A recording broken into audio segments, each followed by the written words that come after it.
बच्चों ने रिवीजन किया होगा उनको थोड़ा सा कॉन्सेप्ट बिल्डअप होगा, ठीक है।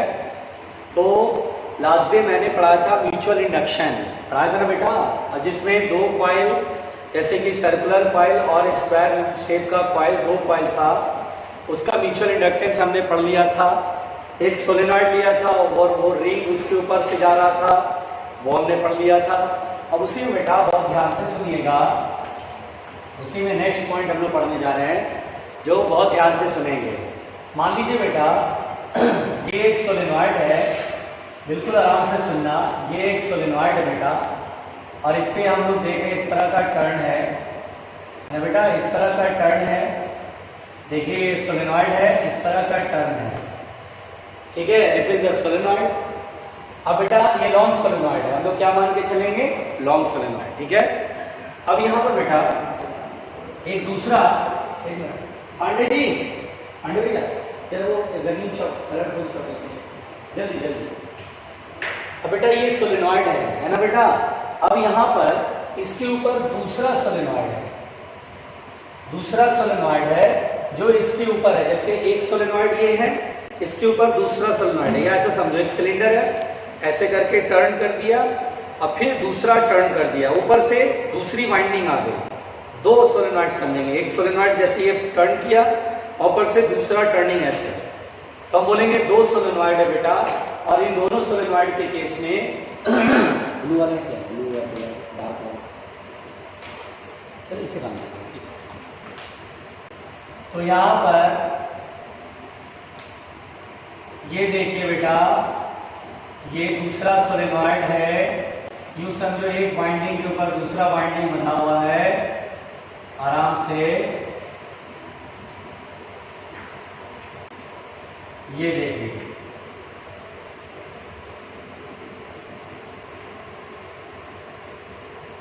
ये अगर आप इसको ध्यान से देखें बेटा, तो ये एक सोलेनॉइड हुआ, ऐसे समझो एक सिलेंडर है, ऐसे टर्न करा, लपेट दिया, फिर दूसरा वायर लिया, तार लिया ना, तार होता है ना, ये तार है ना, जैसे ऊपर से कोटिंग है इंसुलेटिंग मटेरियल का, फिर इसके ऊपर से और टर्न बांध दिया, फिर से लपेट दिया ऐसे वायर, तो हम बोलेंगे दो सोलेनॉइड है, दोनों कोएक्सियल है, देखिए ये दोनों कोएक्सियल है। अब मुझसे यहाँ पर कहेगा कि इनर जो वाइंडिंग उसमें नंबर ऑफ टर्न N1 है, आउटर जो वाइंडिंग है उसमें नंबर ऑफ टर्न N2 है, ठीक है बेटा, आउटर वाइंडिंग में नंबर ऑफ टर्न N2 है। अब मुझसे कहेगा चलिए भाई कैपिटल N का मतलब है टोटल नंबर ऑफ टर्न्स, तो बोलेगा चलिए भाई यहाँ पर आप जो है सॉल्व करिए, और मान लीजिए area of cross section of the solenoid is a, दोनों का area of cross section same है क्योंकि एक के ऊपर दूसरा वाइंडिंग है, कोई ज्यादा दिक्कत नहीं होगा।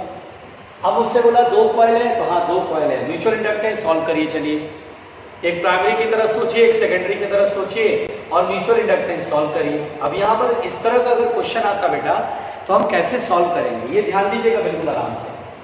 तो यहाँ पर बेटा बिल्कुल ध्यान से देखिएगा, किसी एक को प्राइमरी मान लीजिए, यहाँ पर तो आजादी है, कोई दिक्कत नहीं, किसी एक को प्राइमरी मान लीजिए, क्योंकि दोनों ही सोलेनॉइड है, दोनों ही सोलेनॉइड है, किसी भी एक सोलेनॉइड से करंट पास कराएंगे तो यूनिफॉर्म मैग्नेटिक फील्ड अंदर सोलेनॉइड के अंदर यूनिफॉर्म मैग्नेटिक फील्ड होता है ना, तो किसी एक को भी, चलिए मान लीजिए इनर वाले सोलेनॉइड को प्राइमरी मान लीजिए, तो करंट पास कराने से मैग्नेटिक फील्ड होगा μ0 Ni, Ni का मतलब होगा N1/L × I, बोलो स्मॉल Ni, μ0 Ni, तो N का क्या होता है number of turns per minute, तो total number of turn upon length से डिवाइड करो, स्मॉल l क्या है, पूरे सोलेनॉइड का लेंथ है, ठीक है। तो ये क्या निकल गया मैग्नेटिक फील्ड, और ये मैग्नेटिक फील्ड कैसा होगा, यूनिफॉर्म मैग्नेटिक फील्ड होगा बेटा। अब देखिए अगर इसको प्राइमरी माना तो प्राइमरी से हमें मैग्नेटिक फील्ड निकालना होता है और सेकेंडरी से फ्लक्स देखना होता है, तो फील्ड तो यूनिफॉर्म है। और इस ये देखिए बाहर वाला जो सोलेनॉइड है, बाहर वाला वाइंडिंग, उसमें एक टर्न पकड़े, इसका एरिया A है, तो फ्लक्स होगा B × A, और टोटल नंबर ऑफ टर्न्स कितना है N2, तो फ्लक्स हो जाएगा सेकेंडरी कॉइल से एक टर्न, देखिए जो पिंक वाली जो है ना, पिंक वाली जो सर्कल है B × A, और टोटल नंबर ऑफ टर्न 1 2 3 4 ऐसे करके total number of turn N2 है। इस तरह से मैंने ये देखिए फ्लक्स को लिखा। अब बेटा फ्लक्स इज इक्वल टू होता है AY, B की वैल्यू लिखो μ0 N1 I/L × A N2, ठीक है, I से I कैंसिल आउट, तो म्यूचुअल इंडक्टेंस हो जाएगा, ये देखिएगा बेटा mu 0 N1 N2 A upon L। देखिए म्यूचुअल इंडक्टेंस हमने सॉल्व कर लिया। म्यू 0 N1 N2 है number of turns in the two solenoids, A is the area of cross section, L is the length of the solenoid। यहाँ पर आया mutual inductance. It should be noted that, यहाँ पर बेटा एक चीज आपको ध्यान देने वाली बात है। अब यहाँ पर बेटा नाउ कंसीडर, अगर आप ध्यान से देखिए, now consider the self inductances of each solenoid. Now consider the self inductances of each solenoid, यानी बेटा प्रत्येक सोलेनॉइड का सेल्फ इंडक्टेंस ध्यान दीजिए। अगर आप ध्यान से देखें, ठीक है बेटा, now consider the self inductances of each solenoid. अच्छा देखिए बेटा, सोलेनॉइड है, दो सोलेनॉइड है, एक के ऊपर दूसरा सोलेनॉइड है। अगर मैं पहले सोलेनॉइड का सेल्फ इंडक्टेंस लिखूं तो सेल्फ इंडक्टेंस का फॉर्मूला मैंने पढ़ाया था, जो कि आप भूल चुके होंगे, ऑब्वियस सी बात है, चिंता मत करो, मैं आपको बेटा अच्छे से पहचानता हूँ, मैं अच्छे से पहचानता हूँ। आप पढ़ते नहीं हैं लेकिन एक्सपेक्टेशन हाई रखते हैं, आप मेहनत नहीं करना चाहते लेकिन सफलता प्राप्त करना चाहते हैं, आप क्लास टाइम पर अटेंड नहीं करते हैं लेकिन सोचते हैं मैं जीनियस बन जाऊं, है ना, आप सेल्फ स्टडी नहीं करते और सोचते हैं मैं नॉलेजेबल हो जाए, मैं मेरे को नॉलेज मिल जाए। तो आप करते कुछ और है, सोचते कुछ और है, और जब इन दोनों में तालमेल नहीं बैठेगा तो आप करेंगे कुछ और तो सोचेंगे कुछ और, ऐसा नहीं होगा, जो करेंगे वैसा ही मिलेगा रिजल्ट। इसलिए बहुत एकदम सेम प्रोपोर्शन में कहानी होती है, अगर आप जो करेंगे उसी प्रोपोर्शन में आपको रिजल्ट मिलेगा, अगर आप कम करेंगे तो रिजल्ट भी कम ही मिलेगा, और अगर आप बहुत मेहनत करेंगे, बहुत अच्छा मेहनत करेंगे, प्रॉपर वे में काम करेंगे, हर काम को रूटीन बिल्कुल सही सेट करके रखेंगे, तो आपको रिजल्ट भी उसी प्रोपोर्शन में मिलेगा।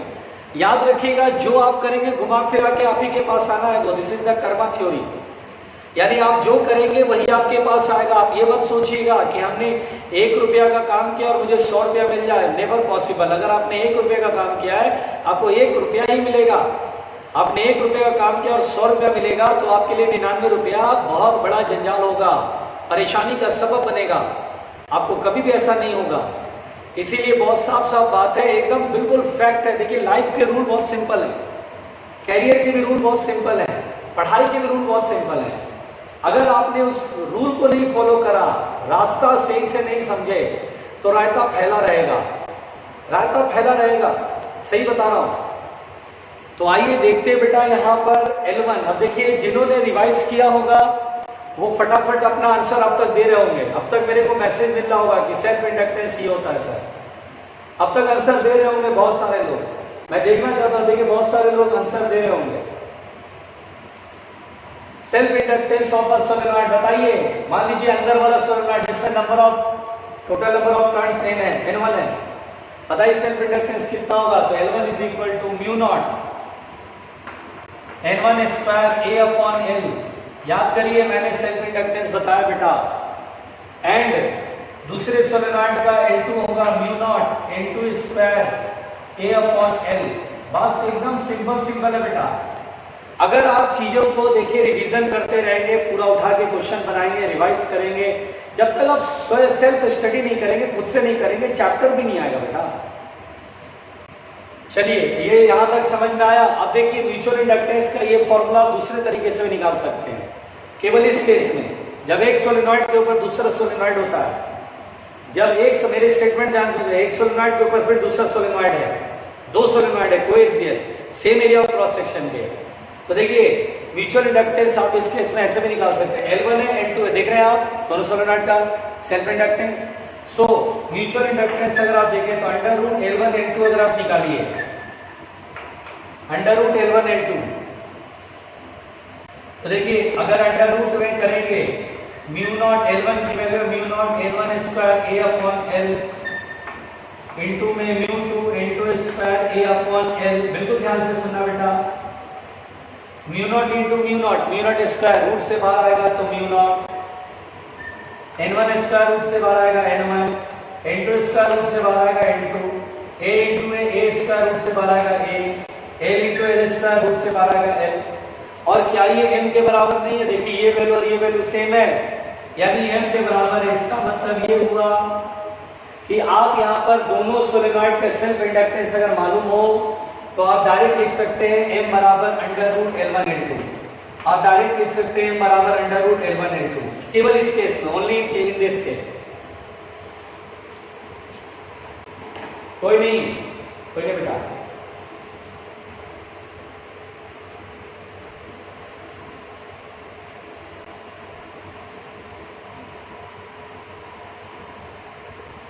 ठीक है अनुष्का, वेरी गुड।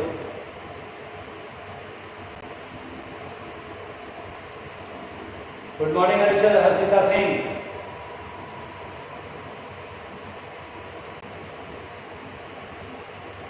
जल्दी लिखो भी जल्दी।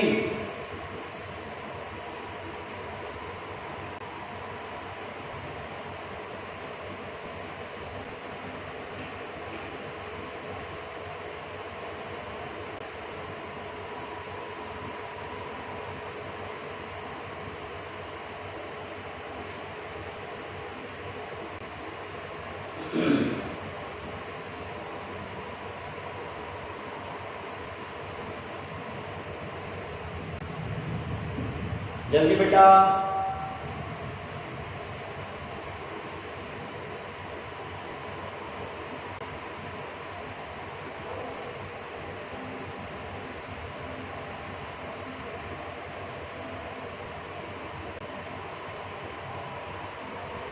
देखिए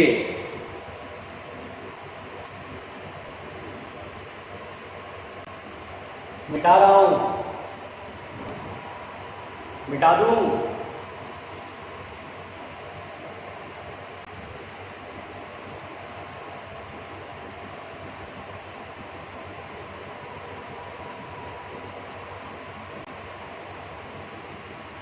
मिटा दूं,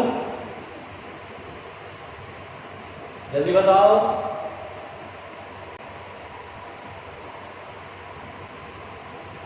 चलो मिटा रहा हूं।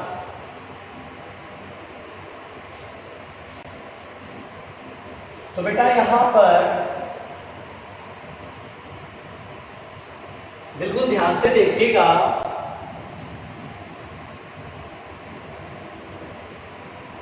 बिल्कुल ध्यान से देखिएगा बेटा। यहां पर बेटा मैं जो बातें बताने जा रहा हूं उसको ध्यान से सुनिएगा। देखिए जब भी बेटा एक्चुअली जो जनरल रिलेशन बिटवीन, बिल्कुल ध्यान से सुनना, जनरल रिलेशन बिटवीन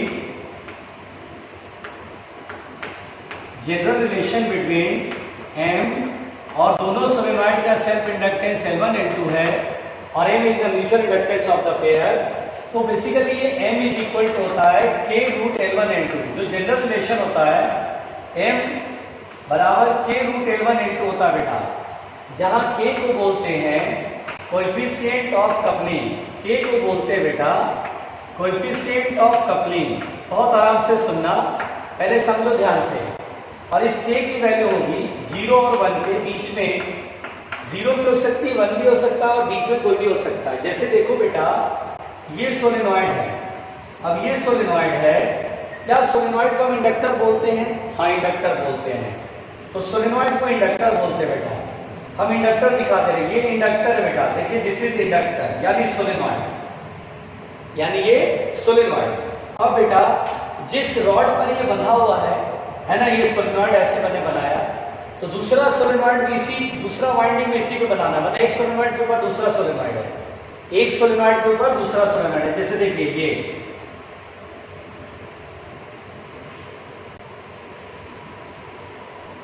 इसका मतलब क्या हुआ? इसका मतलब ये हुआ, इसका मतलब ये हुआ बेटा कि ये सोलेनॉइड है, ये सोलेनॉइड है, ये टर्न ऐसे है, ये टर्न ऐसे है और इस पर ही दूसरा टर्न है।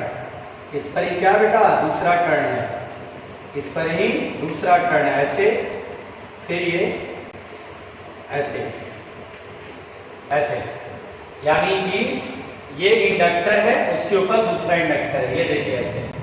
तो इस केस में k की वैल्यू को लेना है 1, k इक्वल टू क्या लेना है बेटा? 1। इस केस में k की वैल्यू 1 है, एक सोलेनॉइड के ऊपर दूसरा सोलेनॉइड, यानी सोलेनॉइड को इंडक्टर बोलते हैं, एक इंडक्टर के ऊपर दूसरा इंडक्टर। इस केस में m की वैल्यू हो जाएगा √L1 L2। इस केस में m की वैल्यू होगा √L1L2 k इक्वल टू 1। ठीक है, यहां पर बेटा अगर ऐसा हो कि ये सोलेनॉइड है और दूसरा सोलेनॉइड बेटा यहां रखा हुआ ऐसे,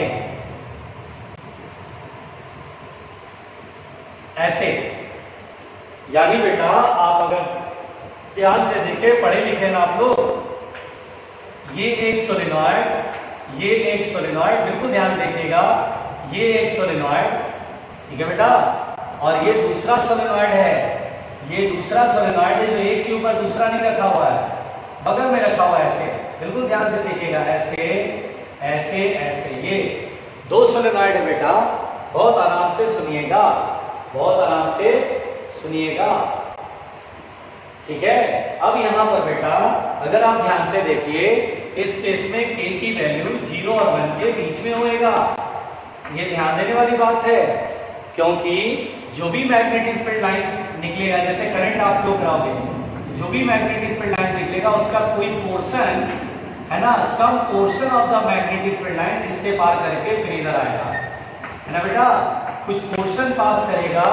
यानी इस केस में क्या होता है, अगर किसी को प्राइमरी मानोगे, जैसे अंदर वाले को प्राइमरी, जो भी फील्ड होगा सारा का सारा सेकेंडरी कॉइल से पार करेगा, लेकिन यहाँ पर एक को प्राइमरी मानोगे, इसमें करंट फ्लो कराओगे, तो फील्ड का कुछ ही पोर्शन इससे जाएगा, इसलिए यहाँ पर बेटा m is not equal to √L1L2,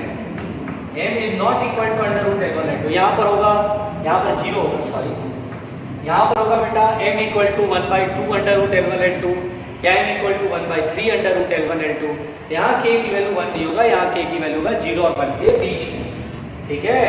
और बेटा अगर मान लीजिए, बिल्कुल ध्यान से देखिए, ये सोलेनॉइड है और दूसरा सोलेनॉइड ऐसे है, देखिए ऐसे है ना बेटा, जैसे देखिए, इसको आप समझिए नहीं समझिए, ठीक है, ये सोलेनॉइड है ऐसे, बिल्कुल ऐसे समझिएगा, और दूसरा सोलेनॉइड ऐसे है, ऐसे। तो क्या होगा बेटा, बेसिकली सुनिएगा ध्यान से, जब आप इसमें करंट फ्लो कराएंगे तो मैग्नेटिक फील्ड लाइंस बेसिकली ऐसे पार करेगा, यानी इसके एरिया के परपेंडिकुलर, एरिया के पैरेलल, यानी एरिया वेक्टर के परपेंडिकुलर। तो यहाँ पर बेटा अगर इस करंट को चेंज भी करेंगे तो इसमें फ्लक्स चेंज नहीं होगा, इसमें कोई इंडक्शन नहीं हो पाएगा, म्यूचुअल इंडक्शन नहीं हो पाएगा, इसीलिए यहाँ k बराबर होगा 0, यहाँ पर होगा k बराबर 0, यानी म्यूचुअल इंडक्टेंस होगा 0। आप सोचिए ना, अगर मैं आपसे कहूँ, इस चीज को मैं एक्सप्लेन कर रहा हूँ दोबारा, अगर मैं आपसे कहूँ कि ये कोई कॉइल है और मैग्नेटिक फील्ड ऐसे जा रहा है और एरिया वेक्टर इधर है, तो फ्लक्स क्या होगा, 0। अगर मैं बोला कि मैग्नेटिक फील्ड डबल हो गया, 2b हो गया, तो भी फ्लक्स क्या होगा, 0। क्यों, क्योंकि ये कॉइल ऐसे है, एरिया ऐसे है, प्लेन ऐसे, एरिया वेक्टर, और फील्ड हमेशा परपेंडिकुलर पैरेलल ही है, एरिया वेक्टर परपेंडिकुलर, तो फ्लक्स 0 ही 0 रहेगा। फील्ड चाहे बढ़ जाए चाहे घट जाए, फ्लक्स में चेंज होगा ही नहीं, तो म्यूचुअल इंडक्शन भी नहीं होगा, इसलिए हम इस समय इस केस में 0 लेंगे, हम इस केस में क्या लेंगे बेटा, 0 लेंगे।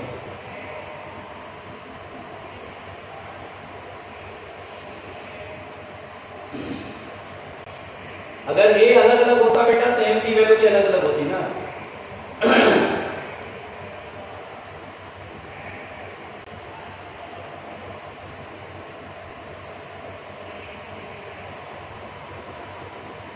जल्दी लिखिएगा, पहले लिख लीजिए, इसे जल्दी से लिखिए, 1 मिनट वेट कर रहा हूं, जल्दी से लिखिए।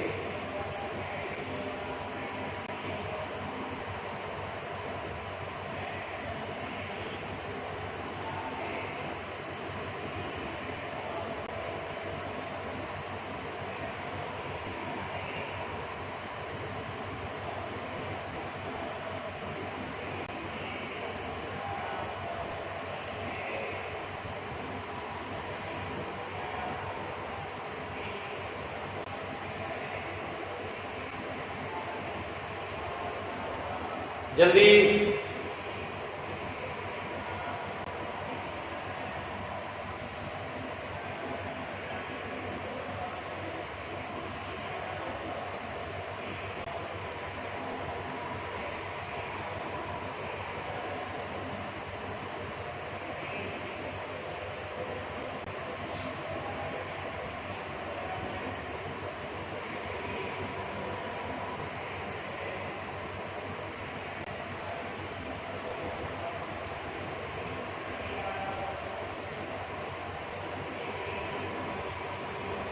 बेटा म्यूचुअल इंडक्टेंस में दो ही कॉइल लेते हैं, 4-5 या 3-4 नहीं लेते, दो कॉइल होता है म्यूचुअल इंडक्शन में। दो कॉइल होगा, एक प्राइमरी और एक सेकेंडरी।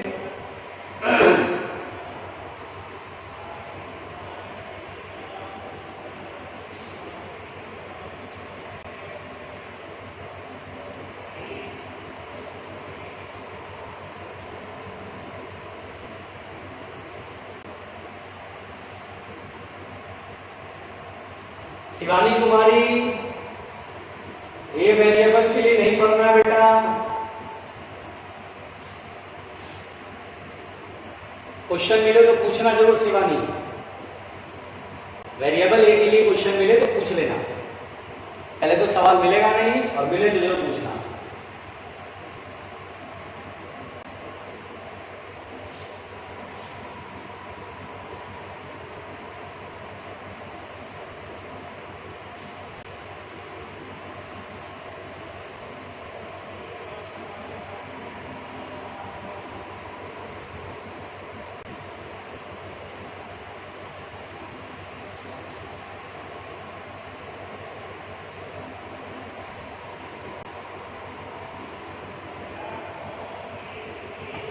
अब देखिए बेटा, बहुत ध्यान से देखिए। तो मैंने आपको म्यूचुअल इंडक्शन पढ़ा दिया, मैंने आपको म्यूचुअल इंडक्शन पढ़ा दिया है ना, म्यूचुअल इंडक्शन कंप्लीट हो गया है। अब हम लोग यहाँ पर बेटा बहुत ध्यान से सुनिएगा, बहुत ध्यान से सुनिएगा। इंड्यूस्ड इलेक्ट्रिक फील्ड पढ़ने जा रहे हैं। क्या पढ़ने जा रहे हैं? Induced electric field. बहुत ध्यान से सुनिएगा, इंड्यूस्ड इलेक्ट्रिक फील्ड पढ़ने जा रहे हैं बेटा, आराम से समझिएगा। इंड्यूस्ड इलेक्ट्रिक फील्ड, ठीक, इंड्यूस्ड इलेक्ट्रिक फील्ड क्या है ये पढ़ने जा रहे हैं।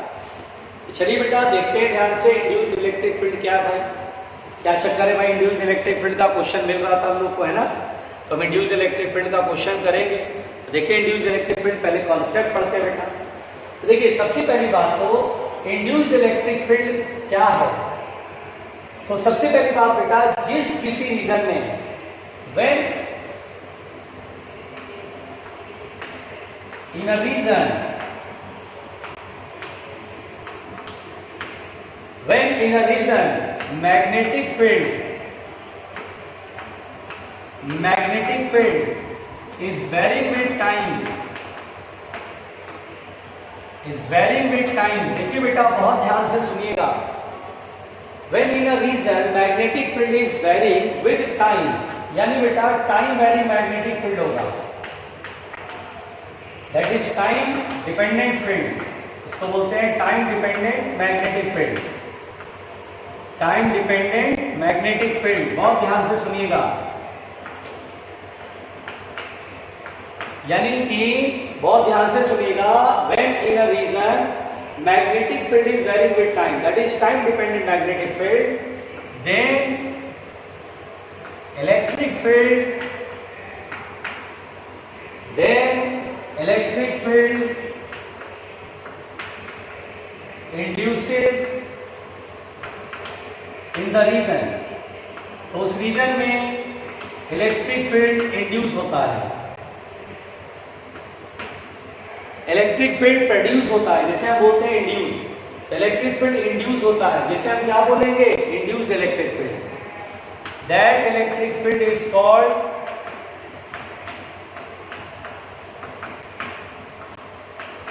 that electric field is called induced electric field, that electric field is called induced electric field। देखिए बेटा उस इलेक्ट्रिक फील्ड को जो इंड्यूस हुआ उसे हम बोलते हैं इंड्यूस्ड इलेक्ट्रिक फील्ड।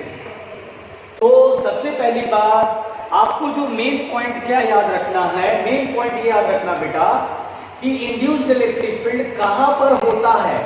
तो इंड्यूस्ड इलेक्ट्रिक फील्ड वहां होता है जहां पर टाइम वेरिंग मैग्नेटिक फील्ड होता है, जहां मैग्नेटिक फील्ड टाइम के साथ वेरी करता है।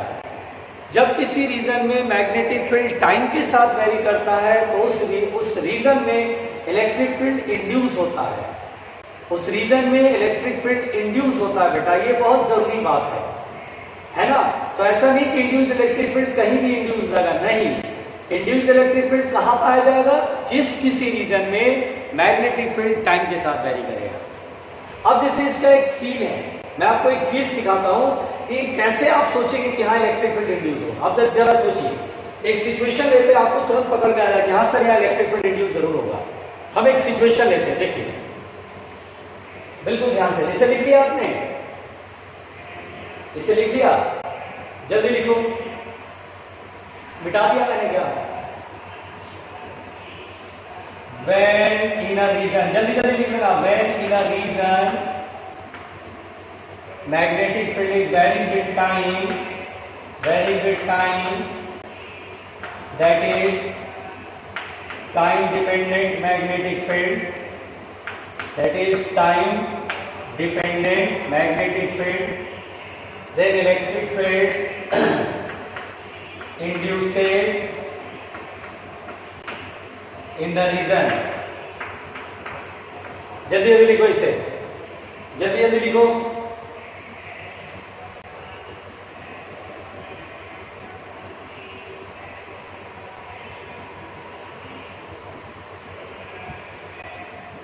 सब लोग लिख रहे हैं जल्दी जल्दी।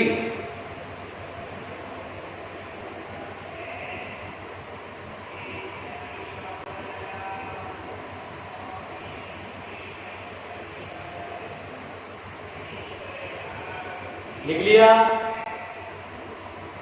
अगर लिख चुके हो तो डन लिखो, डन। अगर लिख लिया हो तो डन लिखना बेटा, डन।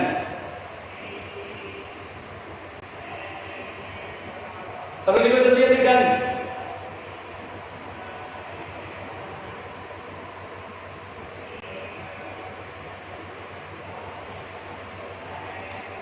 प्लीज जल्दी जल्दी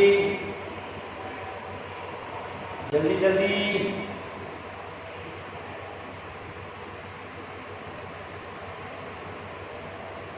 तो डन डन डन डन। चलो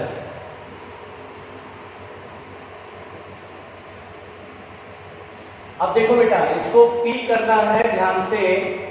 अब जैसे मैं एक सिचुएशन लेता हूं तो आपके मुंह से निकल पड़ेगा, चीख नहीं, हाँ चिंता मत करो, चीख नहीं निकलेगा।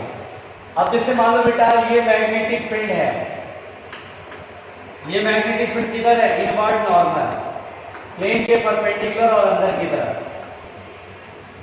अब मैंने यहाँ एक सर्कुलर रिंग रखा बेटा, कंडक्टिंग रिंग, ठीक है। And magnetic field varying with time, time के साथ मैग्नेटिक फील्ड मान लो बढ़ रहा है, मान लो मैग्नेटिक फील्ड इंक्रीज हो रहा है। सपोज फील्ड इज इंक्रीजिंग, मान लो बेटा सपोज बी इज इंक्रीजिंग। अगर मान लो मैग्नेटिक फील्ड बढ़ रहा है, अब बताओ क्या होगा? तो आप बोलेंगे सर अंदर की तरफ फ्लक्स बढ़ रहा है, इस रिंग के, इस लूप के एरिया से, इतने एरिया से अंदर की तरफ फ्लक्स क्या हो रहा है बेटा? बढ़ रहा है। अब फ्लक्स बढ़ेगा तो बढ़ते हुए फ्लक्स का अपोज करेगा, फैराडे लॉ से बढ़ते हुए फ्लक्स का अपोज करेगा। तो बताइए लेंज लॉ से करंट किधर फ्लो करेगा? तो हम बोलेंगे सर फ्लक्स अंदर बढ़ रहा है। अगर इंक्रीजिंग फ्लक्स है तो बढ़ने से रोकने के लिए मैग्नेटिक फील्ड इधर प्रोड्यूस करना पड़ेगा, एक्स्ट्रा मैग्नेटिक फील्ड इधर, क्योंकि इधर मैग्नेटिक फील्ड बढ़ रहा है, फ्लक्स बढ़ रहा है। उल्टा फील्ड चाहिए ताकि फ्लक्स कम हो सके, तो फील्ड इधर चाहिए। इसका मतलब करंट कैसा होगा? Anti clockwise. करंट कैसा होगा? Anti clockwise. क्लियर है बेटा? अगर मैग्नेटिक फील्ड इंक्रीज हो रहा है टाइम के साथ, जैसे जैसे टाइम बीत रहा है मैग्नेटिक फील्ड बढ़ रहा है, तो क्या यहाँ इंड्यूस करंट एंटी क्लॉकवाइज होगा? ठीक, अब सुनिएगा बिल्कुल ध्यान से। अब इसे मैं थोड़ा सा रिंग के अंदर देख रहा हूँ, रिंग के अंदर देख रहा हूँ, बिल्कुल ध्यान से देखना। अच्छा बताओ रिंग में करंट कैसे फ्लो करेगा? क्लॉकवाइज या एंटी क्लॉकवाइज? रिंग में करंट कैसे फ्लो करेगा? क्लॉकवाइज या एंटी क्लॉकवाइज? मैं वेट कर रहा हूं आपके आंसर का।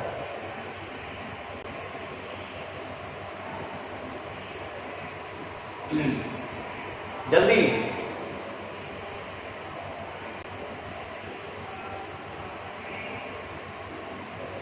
आंसर भी प्लीज जल्दी।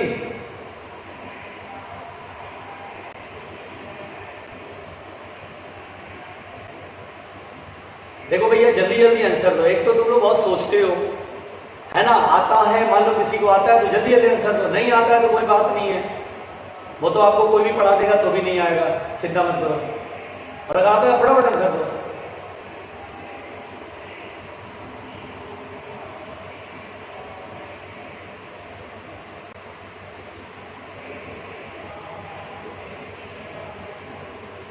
जल्दी आंसर दो।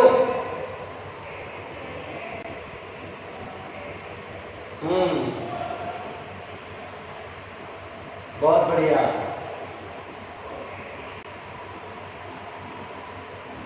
आइए उन महान आत्माओं का नाम लेते हैं, आइए उन महान आत्माओं का नाम लेते हैं जो इस पावन धरती पे आए हैं। उन महात्माओं का नाम है ऋषभ भागवत, शिवम यादव, अंकुश कुमार, अलंकृत माथुर, आकाश नेहरा, नहीं आकाश नेहरा नहीं, सॉरी आकाश नेहरा, टेंशन मत लेना, तुम्हारा नाम नहीं ले रहा हूं। अंकुश कुमार, देखी तो सही, शिवम गुप्ता, क्या बात है। उसके बाद दिशा कुमारी, बहुत बढ़िया दिशा, आकांक्षा यादव, सारस निगम, प्रिया मुगल, है ना, दीक्षा संत, है ना। ये देखिए ऐसे महान आत्माओं का बहुत बहुत स्वागत है। और ये धरती पावन हो गई आपके आने से, है ना।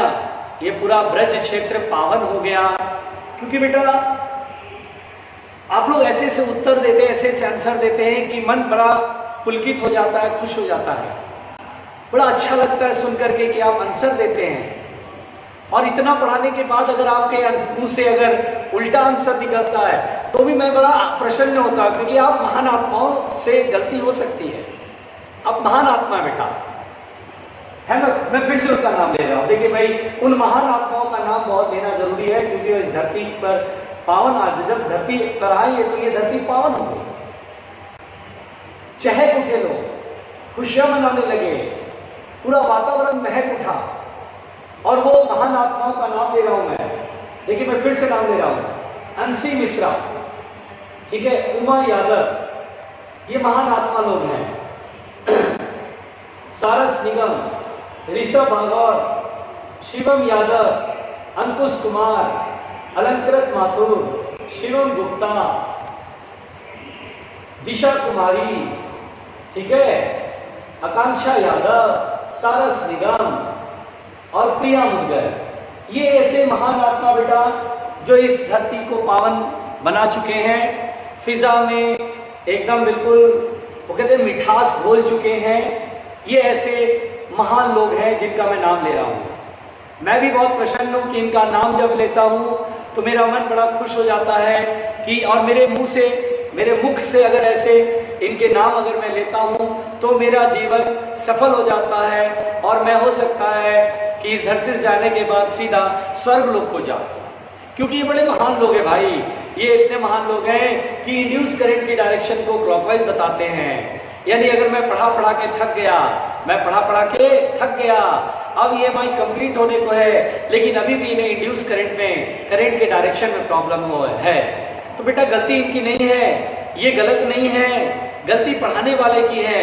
पता नहीं आपको कौन पढ़ाता है फिजिक्स, और आपको ऐसा पढ़ा देता है कि बताइए यहाँ पर करंट एंटी क्लॉकवाइज, मैंने एरो भी बनाया था, लेकिन भाई महान आत्मा तो महान आत्मा है, उनसे क्या कहें, वो गलती कर सकते हैं, बल्कि गलती वो नहीं की है, गलती तो पढ़ाने वाले की है। पता नहीं आपको कौन पढ़ाता है, कौन आपको EMI पढ़ाया जिसने आपको बताया कि ये क्लॉकवाइज डायरेक्शन में करंट होगा। अच्छा लगा बेटा सुन करके, आज मजा आ गया है। तो मैग्नेटिक फ्लक्स इंक्रीज हो रहा है, तो मैग्नेटिक फील्ड अपोजिट होगा, इसके लिए करंट ऐसे होगा, यानी एंटी क्लॉकवाइज, है ना। इस धरती पर बेटा इसे एंटी क्लॉकवाइज कहते हैं। और बहुत सारे बच्चे जो है जिन महान आत्माओं का मैंने नाम लिया उनका आंसर क्लॉकवाइज था, और मैं बहुत प्रसन्न हुआ। क्यों? क्योंकि देखो उस टीचर की गलती पकड़ी गई, वो मास्टर की गलती पकड़ी गई जिसने तुम्हें ये सब कुछ पढ़ाया और उसने बताया कि क्लॉकवाइज होता है। बताइए उस मास्टर को पकड़ो, उस मास्टर को पकड़ो और पकड़ करके बिल्कुल बिल्कुल लेटा कर मारो, बिल्कुल, है ना। उसके सिर पे बड़ा सा पत्थर मार दो कि तुम्हें अकल नहीं है तो क्यों पढ़ाते हो। खैर कोई नहीं बेटा, मिल जाए तो बताना मुझे, मैं भी पीटूंगा उसे। तो देखिए यहाँ पर जो करंट होगा वो एंटी क्लॉकवाइज डायरेक्शन में होगा, ठीक है। खैर अगर इलेक्ट्रिक करंट ऐसे जाएगा बेटा तो इसमें फ्री इलेक्ट्रॉन्स हैं, इसका मतलब इलेक्ट्रॉन जो होगा, इसमें जो इलेक्ट्रॉन होगा वो ऐसे चलेगा ना, इसमें जो इलेक्ट्रॉन होगा वो ऐसे चलेगा ना।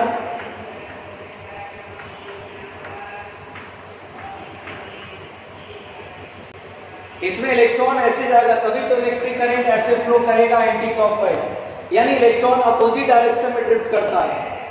अब इलेक्ट्रॉन ऐसे कैसे घूमेगा बेटा, ये इलेक्ट्रॉन ऐसे गोल गोल कैसे घूमेगा, ये इलेक्ट्रॉन ऐसे गोल गोल कैसे घूमेगा, मैग्नेटिक फोर्स की वजह से तो गोल गोल घूम नहीं सकता, मैग्नेटिक फोर्स टेंजेंट डायरेक्शन में तो लग ही नहीं सकता इस पर, ये मैग्नेटिक फील्ड कैसे तो गोल गोल घूम नहीं पाएगा। तो यहां पर आप सोचिए, बिल्कुल ध्यान से सोचिए कि इस रिंग में करंट फ्लो हो रहा है, करंट फ्लो होने का मतलब इलेक्ट्रॉन अपोजिट डायरेक्शन में ड्रिफ्ट करेगा, यानी सर्कुलर मोशन करेगा electron. How is this possible, कैसे होगा ये, जरा थिंक करिए, दिमाग लगाइए। मैंने आपको बोला मैं सिचुएशन फील कराऊंगा, तो यही वो सिचुएशन बेटा। देखिए इलेक्ट्रॉन इससे क्लॉकवाइज डायरेक्शन में मूव करेगा, ऐसे मूव करेगा बेटा, इधर इधर। तो इलेक्ट्रॉन ऐसे कैसे मूव करेगा, बिना फोर्स कैसे मूव कैसे करेगा, फोर्स लगेगा तभी तो ड्रिफ्ट वेलोसिटी गेन करेगा। ये रैंडम मोशन नहीं होगा बेटा, रैंडम मोशन तो जिगजैग पाथ पे होता है। करंट बनता है ड्रिफ्ट वेलोसिटी की वजह से, करंट इलेक्ट्रिसिटी में पढ़ाया था कि करंट बनता है ड्रिफ्ट वेलोसिटी की वजह से। इलेक्ट्रॉन इधर की तरफ जाएगा, कैसे जाएगा, तो उसका रीजन ये बेटा कि इस टाइम वेरिंग मैग्नेटिक फील्ड में, in time varying magnetic field दरअसल यहां इलेक्ट्रिक फील्ड इंड्यूस होगा, इस रीजन में इलेक्ट्रिक फील्ड इंड्यूस होगा बेटा, बिल्कुल ध्यान से सुनिएगा। जैसे ही time varying magnetic field time के साथ वेरी करता है, जब भी मैग्नेटिक फील्ड टाइम के साथ वेरी करता है तो यह इलेक्ट्रिक फील्ड इंड्यूस होता है। देखिए जिससे ये मैग्नेटिक फील्ड है, ये मैग्नेटिक फील्ड है, तो बेटा इस रीजन में ये मैग्नेटिक फील्ड टाइम के साथ वेरी कर रहा है, तो अपने आप इलेक्ट्रिक फील्ड इंड्यूस होगा। और देखिए इलेक्ट्रिक फील्ड देखिए ऐसे सर्कुलर लूप में, क्लोज लूप में इंड्यूस होगा। ये मैंने इलेक्ट्रिक फील्ड लाइंस बनाया बेटा। अच्छा मान लीजिए मैग्नेटिक फील्ड बढ़ रहा है, इलेक्ट्रिक फील्ड देखिए ऐसे होगा, ये इलेक्ट्रिक फील्ड ऐसे लाइन बनाते जाओ, ये लाइन बनाते जाओ, देखिए ये इलेक्ट्रिक फील्ड लाइंस बना रहा हूं मैं। अच्छा और ये मत सोचिएगा, मेरी बात को सुनिएगा, इधर उधर ध्यान मत दीजिएगा। जो मैं लाइन बोलने जा रहा हूं, जो मैं वर्डिंग बोलने जा रहा हूं, उसको ध्यान से सुनिएगा, इधर उधर मत देखिएगा, इधर उधर ध्यान मत दीजिएगा, बिल्कुल मेरी बातों को ध्यान दीजिए। ऐसा मत सोचिए कि जितना दूर में मैग्नेटिक फील्ड उतने दूर में इलेक्ट्रिक फील्ड इंड्यूस होगा, नहीं। जो इलेक्ट्रिक फील्ड इंड्यूस होगा वो अप टू इंफिनिटी होगा बेटा, up to infinity. Electric field infinity तक इंड्यूस करेगा, अप टू इंफिनिटी। ये इलेक्ट्रिक फील्ड लाइंस है बेटा, ये मैंने इलेक्ट्रिक फील्ड लाइंस बनाया है, इलेक्ट्रिक फील्ड लाइंस। अगर मैं आपसे क्वेश्चन बोलूं कि जितने दूर में मैग्नेटिक फील्ड टाइम के साथ वेरी कर रहा, क्या उतनी दूर में इलेक्ट्रिक फील्ड होगा, तो नहीं, ये इंड्यूस करेगा इंफिनिटी तक। आपको इलेक्ट्रिक फील्ड जो है सर्कुलर लूप, क्लोज लूप में मिलेगा, इंफिनिटी तक मिलेगा, यानी छोटा रेडियस फिर बड़ा रेडियस फिर और बड़ा रेडियस फिर और बड़ा रेडियस फिर इनफाइनाइट रेडियस तक, ऐसे करके ये इंड्यूस्ड इलेक्ट्रिक फील्ड मिलेगा।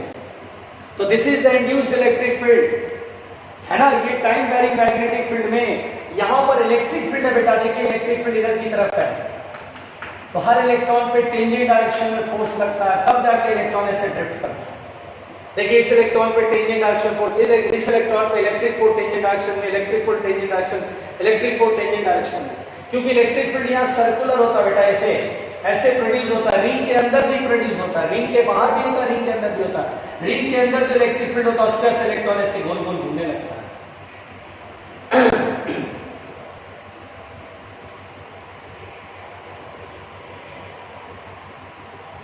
थैंक यू आदित्य यादव, मेरी हिंदी बहुत अच्छी है ना, थैंक यू। हो गए सारा स्पीकर, ध्यान देना, ठीक है, आगे से ध्यान देना उमा।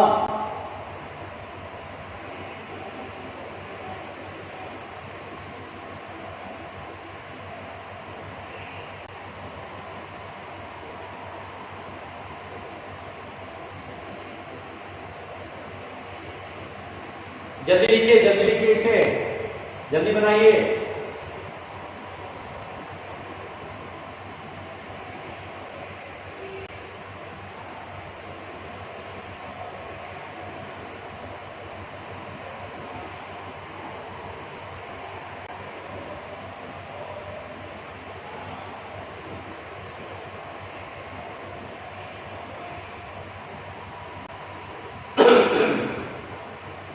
लिख चुके हो तो डन लिखना बेटा, लिख चुके हो तो डन लिखना, डन।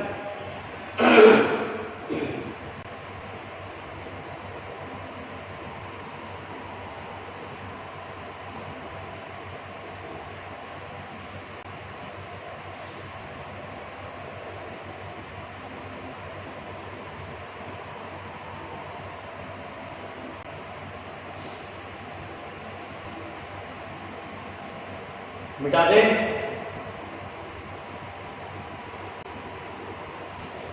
चलिए मिटा रहा हूं बेटा।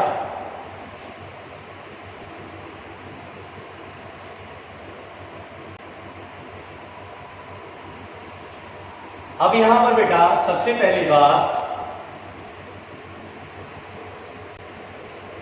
बिल्कुल ध्यान से देखिएगा बेटा, इंड्यूस्ड इलेक्ट्रिक फील्ड में ही ये देखिए, इंड्यूस्ड इलेक्ट्रिक फील्ड जो होता है very different from the electrostatic field. जैसे इस तरफ मैं इलेक्ट्रोस्टैटिक फील्ड देख लूं, इलेक्ट्रोस्टैटिक फील्ड, और इस तरफ जो है इंड्यूस्ड इलेक्ट्रिक फील्ड देख लूं,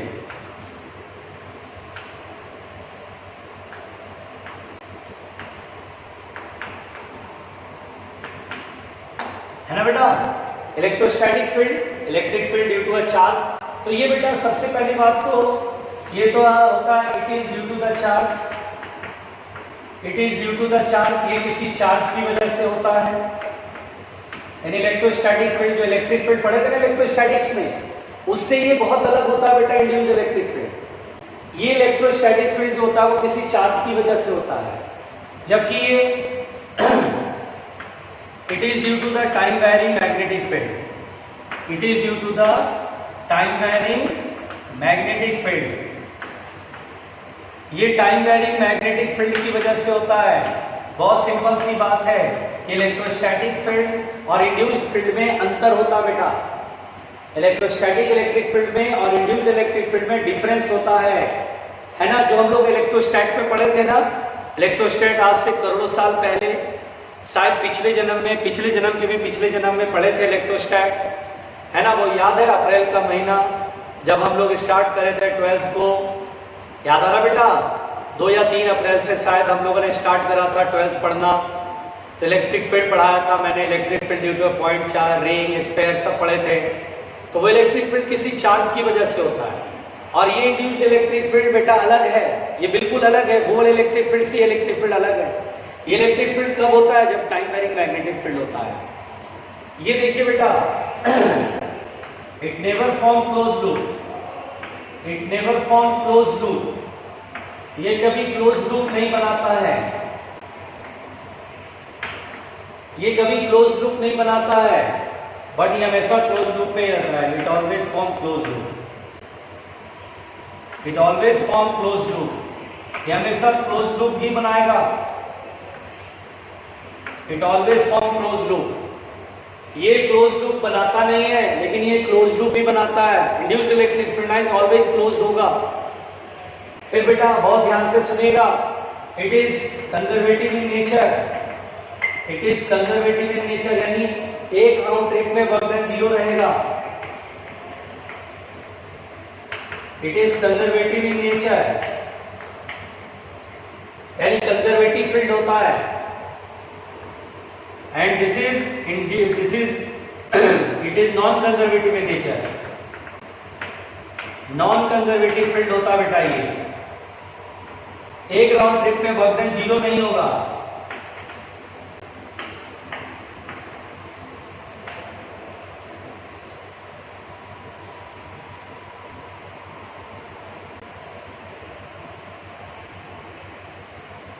जल्दी जल्दी देखिए,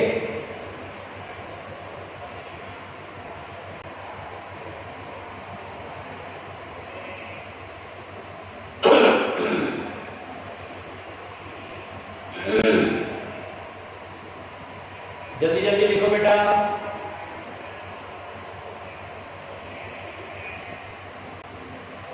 आदित्य यादव, डोंट वरी, बताऊंगा। वो अभी नहीं पढ़ना हम लोग को, ये मानिए इलेक्ट्रोमैग्नेटिक वेव में पढ़ना है।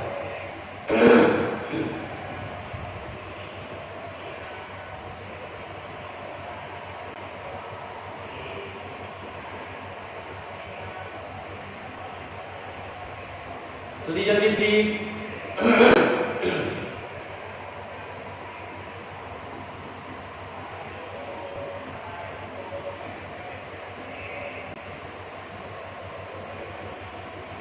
लिख पड़े।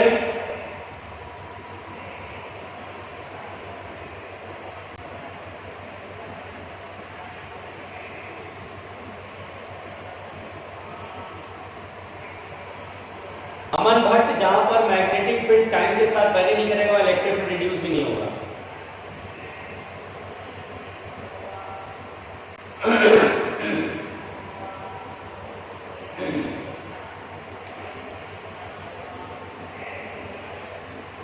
जहां मैग्नेटिक फील्ड टाइम के साथ वेरी नहीं करेगा वहां इलेक्ट्रिक फील्ड इंड्यूस नहीं होगा।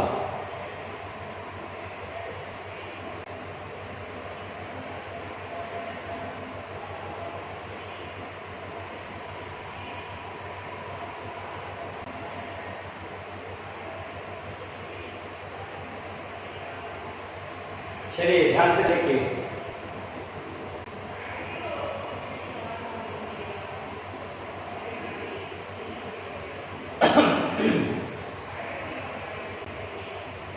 देखिए ध्यान से देखिए, जैसे देखिए बेटा अमन भट्ट जो क्वेश्चन पूछ रहे उसको ध्यान सुनिए। जैसे देखिए अब मैं आपसे क्वेश्चन बनवाता था कि मान लीजिए ये मैग्नेटिक फील्ड है और यूनिफॉर्म मैग्नेटिक फील्ड है, इसमें कोई रॉड मूव कर रहा है, ये रॉड मूव कर रहा है, या हम लोगों ने क्वेश्चन बनाया था कि मैग्नेटिक फील्ड है और इसमें कॉइल एंटर कर रहा है ना बेटा। मैग्नेटिक फील्ड वेरी नहीं करता था, कॉइल एंटर कर रहा है, ऐसे एंटर कर रहा है, ठीक है बेटा। तो यहाँ पर चूंकि मैग्नेटिक फील्ड यूनिफॉर्म है, मैग्नेटिक फील्ड टाइम के साथ वेरी नहीं कर रहा है, तो induced electric field, no induced electric field, यहाँ पर no induced electric field, electric field induce नहीं होगा बेटा। नो इंड्यूस्ड इलेक्ट्रिक फील्ड, यहाँ इलेक्ट्रिक फील्ड इंड्यूस नहीं होगा कि सर्कुलर लूप वाला मैग्नेटिक इलेक्ट्रिक फील्ड इंफिनिटी तक, ये नहीं होगा यहाँ, है ना। ये मैग्नेटिक फील्ड यूनिफॉर्म है, मैग्नेटिक फील्ड यूनिफॉर्म है, not varying with time, uniform magnetic field है, नॉट वेरिंग विद टाइम। अब आप बोलेंगे सर ये इलेक्ट्रॉन पे फोर्स लगता है, वो तो इलेक्ट्रॉन पर वेलोसिटी है, रॉड चल रहा है तो इलेक्ट्रॉन में वेलोसिटी है, मैग्नेटिक फोर्स लगेगा तब जाके पोटेंशियल डिफरेंस क्रिएट होगा, इधर प्लस या माइनस। ये इंड्यूस्ड इलेक्ट्रिक फील्ड कैसे नहीं है। तो बेसिकली बेटा इंड्यूस्ड इलेक्ट्रिक फील्ड वहां पर होता है जहां पर मैग्नेटिक फील्ड टाइम के साथ वेरी करता है। इंड्यूस्ड ईएमएफ दोनों जगह है, यहाँ भी ईएमएफ इंड्यूस हो रहा है, यहाँ भी इंड्यूस्ड ईएमएफ हो रहा है। रिंग में भी था जहां पर मैग्नेटिक फील्ड टाइम के साथ वेरी कर रहा था वहां पे इंड्यूस करंट, इंड्यूस्ड ईएमएफ था। लेकिन बेटा वहां जहां मैग्नेटिक फील्ड टाइम के साथ वेरी करता है वहीं इलेक्ट्रिक फील्ड इंड्यूस होता है। अब यहाँ पर बेटा बिल्कुल ध्यान से देखिएगा, बिल्कुल ध्यान से देखिएगा। अब अगर मान लीजिए बेटा ये मैग्नेटिक फील्ड है, बिल्कुल ध्यान से देखना, और ये रिंग है, सपोज दैट ये रिंग है, लेट अस सपोज।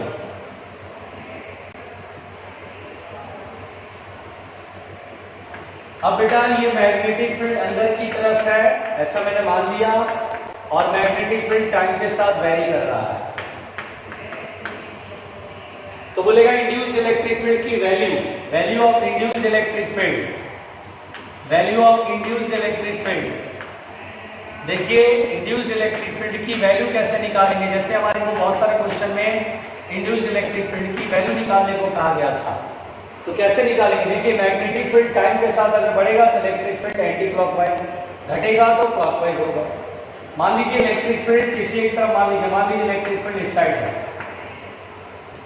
अभी इलेक्ट्रिक फील्ड कैसे निकालेंगे इंड्यूस्ड इलेक्ट्रिक फील्ड, यहाँ पर क्या करेंगे बेटा, कोई चार्ज मानेंगे Q, इलेक्ट्रॉन भी हो सकता है।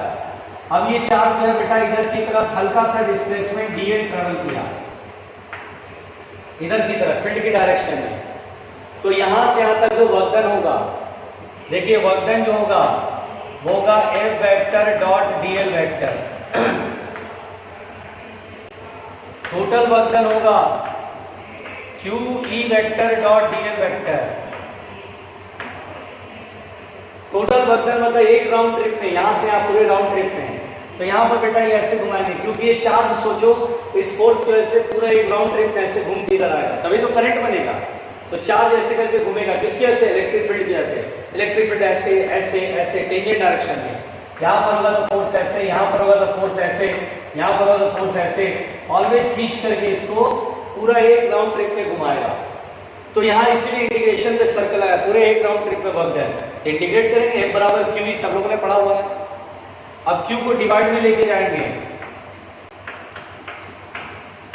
E vector dot dl vector, and work upon charge is the induced EMF. देखिए work upon charge, potential difference था जो कि इंड्यूस्ड ईएमएफ के बराबर होगा, तो दिस इज इंड्यूस्ड ईएमएफ। तो आपको फॉर्मूला याद रखना है, E vector dot dl vector is equal to induced EMF in the coil, और फैराडेज लॉ से इंड्यूस्ड ईएमएफ होता माइनस के d∅v/dt, मैग्नेटिक फ्लक्स में चेंज का रेट। b हटा दो, d∅/dt लिख लो।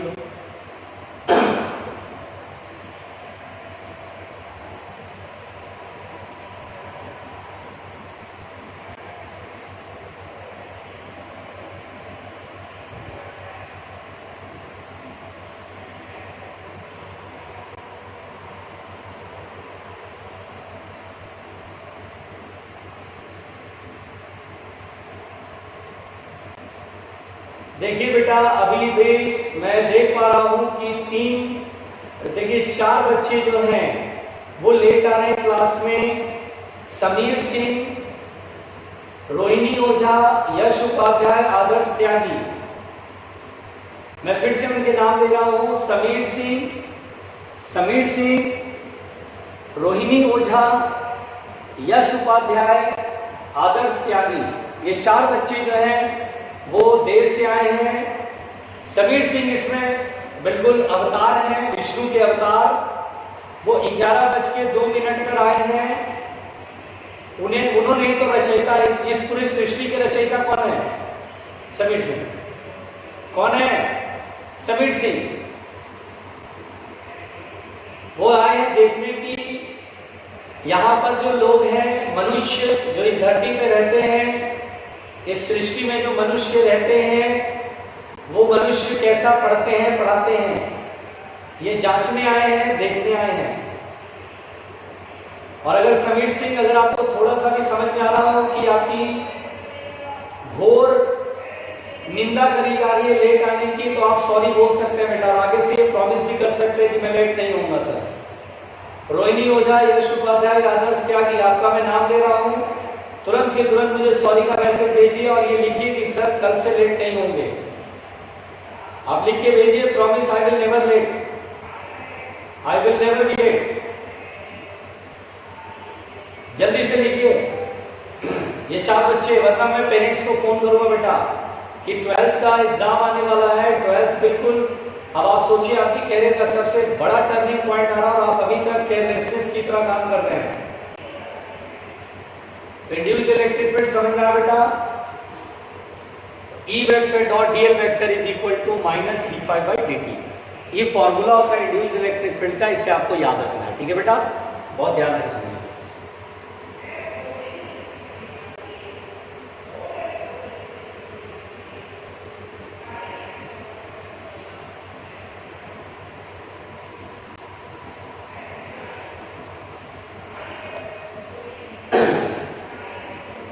चलिए ध्यान से सुनिएगा बेटा।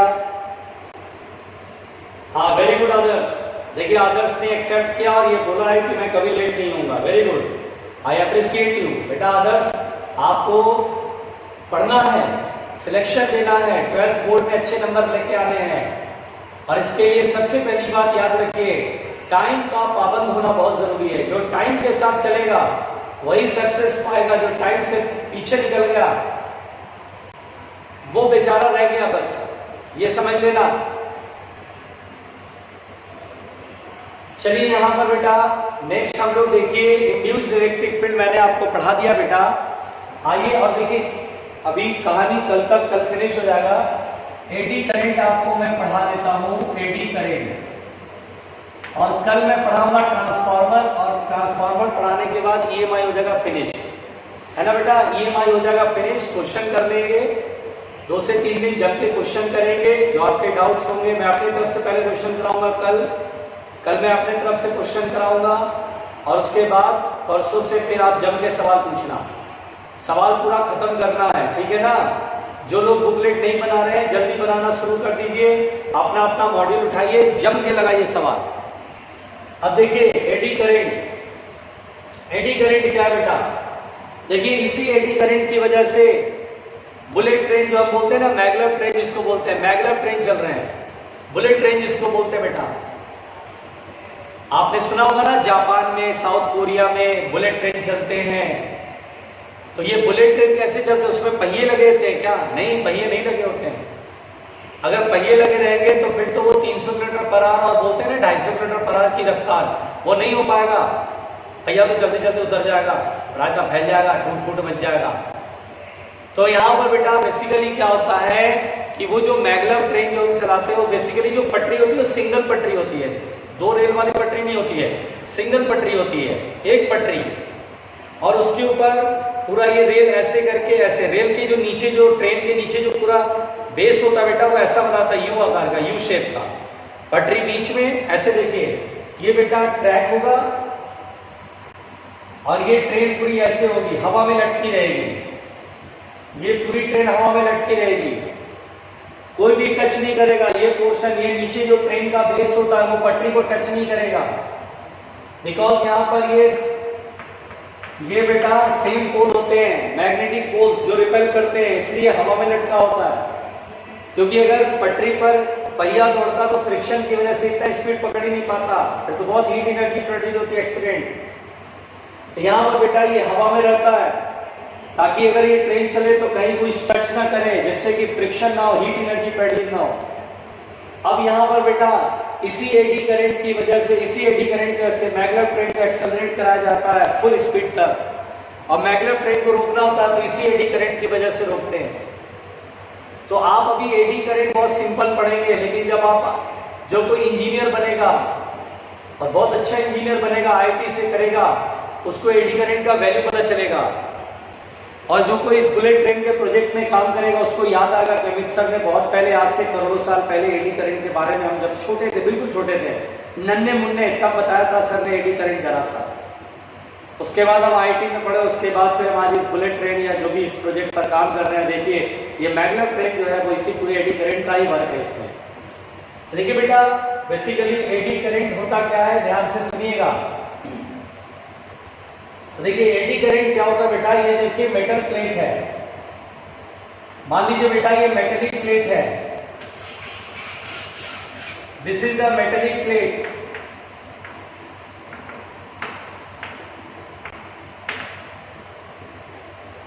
ठीक है,